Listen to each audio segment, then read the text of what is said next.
Welcome to Fix It Home Improvement, covering projects that every homeowner should know and great products for home and garden. Hi, I'm JC, and this is where we share weekly home improvement tips. I'm here with my co-host, Cindy. Hello, JC. Hi, Cindy. This week we're going to talk about Arroyos and Swales, and we'd like to thank Punched Twice for a 5-star rating and review on Apple Podcasts. What are we talking about? Arroyos and Swales. Ugh.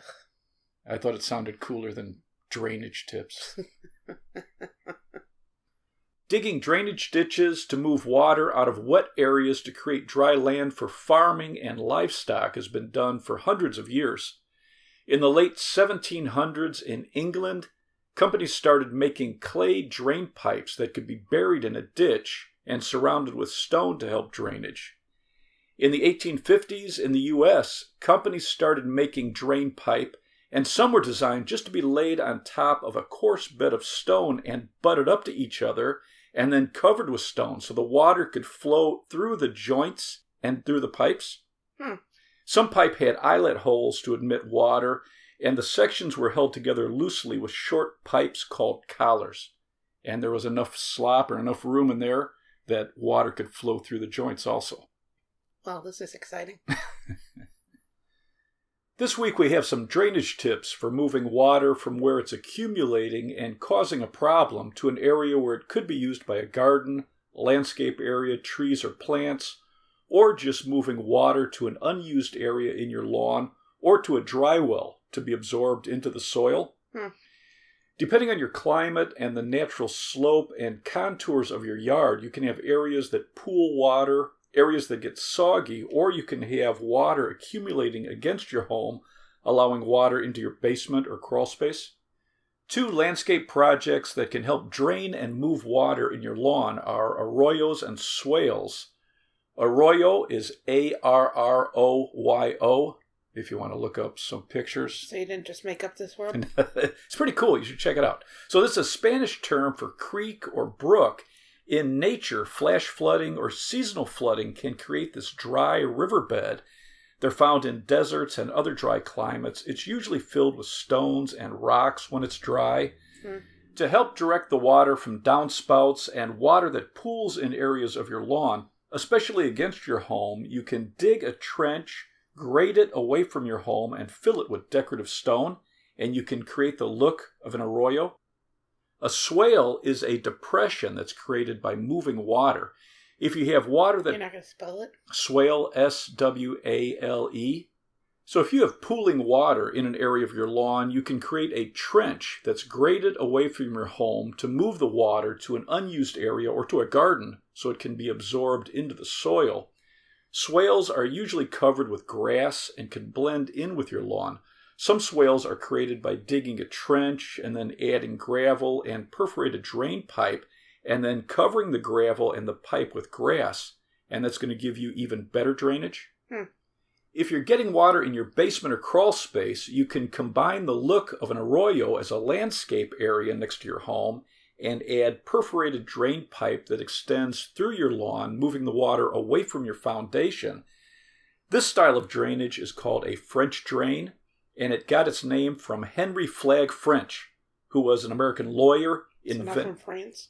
No, he was an inventor, a judge, a writer, and a U.S. Assistant Secretary of the Treasury who wrote a book about farm drainage in 1859. If you have water that pools in an area around your home, check your downspouts first.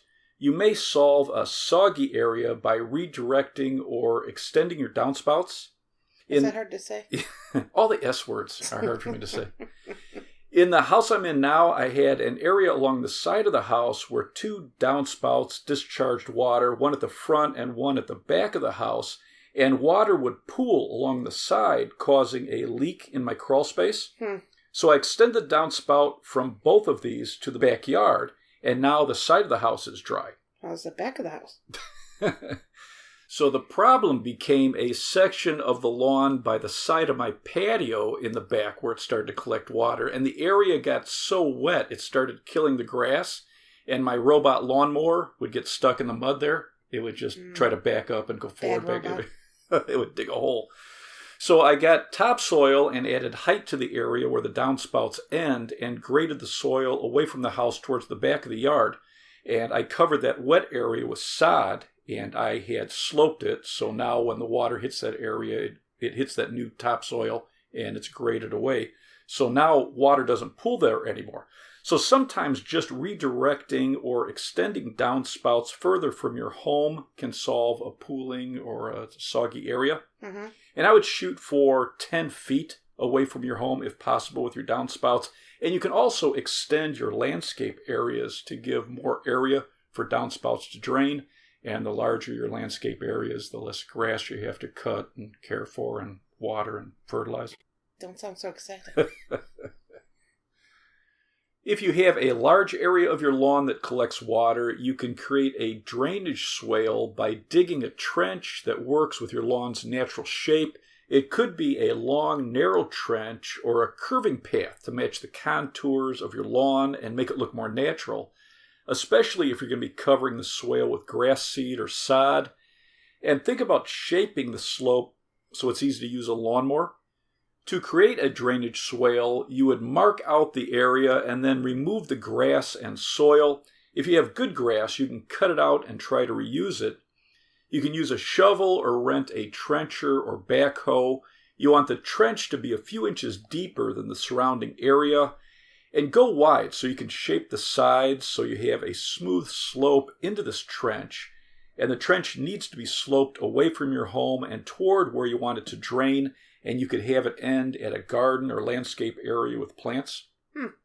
A smooth sloping swale can be covered with sod and do a great job of moving water depending on how much water you get a year or how much water at a time and the quality of your soil. If you need to move more water, you can dig your trench deeper and fill the bottom of the trench with a geotextile fabric and a few inches of coarse gravel and lay in perforated drain pipe.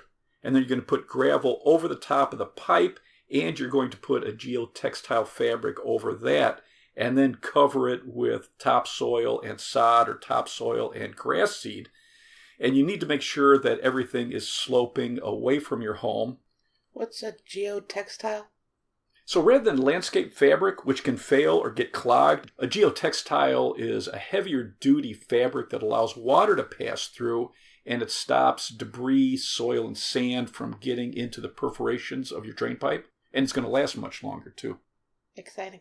If you like the look of an arroyo, you can create If it's Spanish, shouldn't you be rolling your R's? Arroyo. You can create the look of a dry riverbed as a landscape element to drain your water. You can shape the arroyo to curve and have the look of a natural stream with large boulders at the corners of the curves, decorative stone in different colors and sizes. You can have stepping stones or pavers over sections so you can walk across the area, and decorative plants along the border. The arroyo can start as a landscape area around your home and then extend throughout your lawn, ending at a garden or landscape area with plants. All right. If you're digging out an arroyo, you can go deeper than a swale. You can go 12 inches or more to move more water. You would slope the area away from your home and cover the trench with heavy-duty landscape fabric, then cover the fabric with a bed of decorative stone and rocks. You could also add perforated drain pipe under the stone, and that's going to move more water better. In that case, you would cover the pipe with a geotextile fabric. Mm-hmm. If water builds up next to your foundation and your crawl space or basement leaks, a French drain will take the water and move it away from your home. All right. If you're digging a French drain for your yard, you would dig the trench 8 to 24 inches deep and around 12 inches wide. If you're digging a trench for a French drain to prevent a foundation leak, you want the drain pipe to be down at the footing of your basement or your crawl space. And the footing is the poured concrete base that your foundation wall set on. So it's like at the bottom of the walls. You want the trench deeper so you can add a few inches of gravel below your pipe and grade it away from your home. You want the drain pipe also 3 to 5 feet away from your foundation wall. You don't want it right against it. The drain pipe should slope down about 1 inch for every 10 feet of length. In the episode where we talked about spirit levels, I mentioned that levels with 2 lines on each side of the bubble are used to find the slope for plumbers and landscapers and other professionals. If the bubble is in between the inner lines, it's level. If your bubble touches the outside line, you have a 2% grade, which is used for drain pipe, for patios and decks to make sure water is draining properly. Mm-hmm. And for French drain pipe, you're looking for a 1% to 2% slope. So this actually takes some planning before you start any of this work, right? Yeah. Because this is a lot of work. Yes. Digging a big trench in your yard. Yes, a lot of digging. You should stretch before you start this. I spoke to Johnson Level. It's Johnsson. They make professional grade levels. They said their levels with the vials with 2 lines on each side of the bubble, you get a 1/4 inch drop for every foot if the bubble touches the outside line, which is a 2% grade. They also have a multi-pitch level that has 4 marks beyond the level line. Their multi-pitch torpedo level is marked 1/8, 1/4, 3/8, and 1/2. When the bubble touches each corresponding line, you're getting that drop per foot. So an 1/8 inch drop, a 1/4 inch drop, 3/8, or 1/2 inch drop per foot. 1/8 would give you a 1% slope. 1/4 would give you a 2% slope. So this is an easy way to determine the correct slope. Okay. Once you have your trench dug out and sloped, you would line the trench with a geotextile fabric that's going to allow water to flow but keep dirt and plant roots out of your pipes. Mm-hmm. You want it wide enough so you can wrap it around the pipe. You're going to put coarse gravel on top of the fabric and grade it away from the house the same slope. If you're using solid 4-inch PVC pipe with perforations, most pros want the holes pointing down. And most of this pipe will have 2 rows of holes on one side. So the bottom would be solid, and then offset on each side would be the holes, and you want them facing down. Water is going to rise up into those holes and flow down the pipe. Right. Once the pipe's in place, you're going to cover it with a couple inches of gravel and wrap the geotextile fabric over the gravel, or add the fabric over the top of it if it's not wide enough to cover it. Then you're going to cover that material with landscape material like mulch or stone around your house, and then as it extends past your landscape area, you'll cover it with grass. And you want to extend this pipe as far as you can away from your home. Right. Many homeowners prefer flexible corrugated pipe with slits or perforations because it's less expensive than solid pipe. It can be shaped to make a curve, easy to lay in place, and most of these will use snap connectors and fittings rather than PVC primer and cement. Mm-hmm. Although over time, corrugated pipe can hold debris and it can be harder to clean. It can also get crushed under a lot of gravel.